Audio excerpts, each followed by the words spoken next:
Bonjour à tous.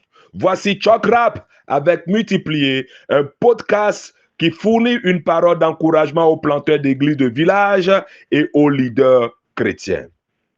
En 2022, mon thème demeure les 10 principes de leadership spirituel. Aujourd'hui, nous terminerons le 9e principe qui est la pratique de la redevabilité. La pratique de la redevabilité. J'ai terminé mon épisode précédent en disant, les leaders efficaces ont le courage de reprendre les autres responsables lorsqu'ils ont mal agi.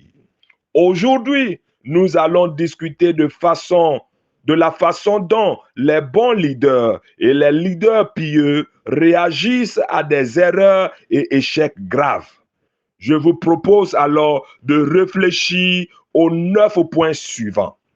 Premier point, déterminer si la situation est grave. Toutes les situations ne sont pas graves. Les leaders n'ignorent pas les problèmes ni réagissent de manière excessive. Demandez la sagesse de Dieu et envisagez également de demander le conseil d'un mentor. Point numéro 2.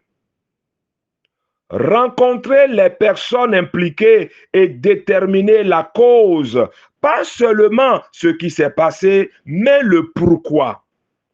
Souvent, comprendre le pourquoi permet non seulement de résoudre le problème, mais aussi d'éviter que des situations similaires ne se reproduisent.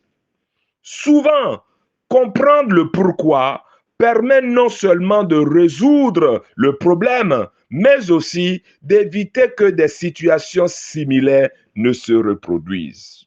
Point numéro 3. Travailler avec la personne ou les personnes concernées pour déterminer ce qui aurait dû être fait. Souvent, les personnes responsables de l'erreur savent ce qui aurait dû être fait ou non. Faites-les participer au processus de révision. Écoutez leurs pensées et leurs idées. Point numéro 4. Faites-en une occasion d'apprendre. Transformez les erreurs en une opportunité d'enseignement. Point numéro 5. Travaillez avec la personne ou les personnes concernées pour déterminer ce qui doit être fait pour corriger la situation. Voilà un point important. Dans la plupart des situations, n'essayez pas d'arranger les choses à leur place.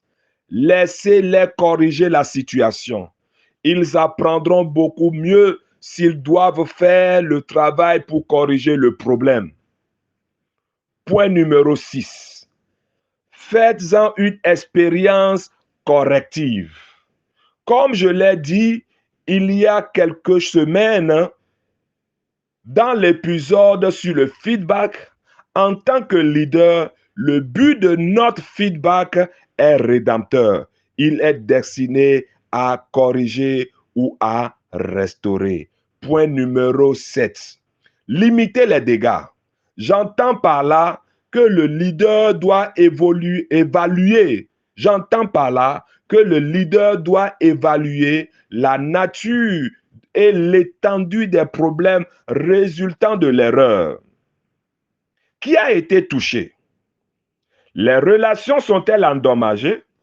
La réputation de l'organisation a-t-elle souffert?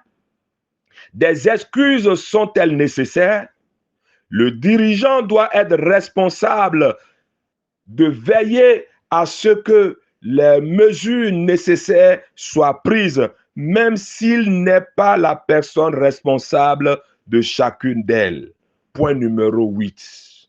Dans la mesure du possible, laissez la personne qui a échoué refaire l'activité afin d'apporter les corrections appropriées.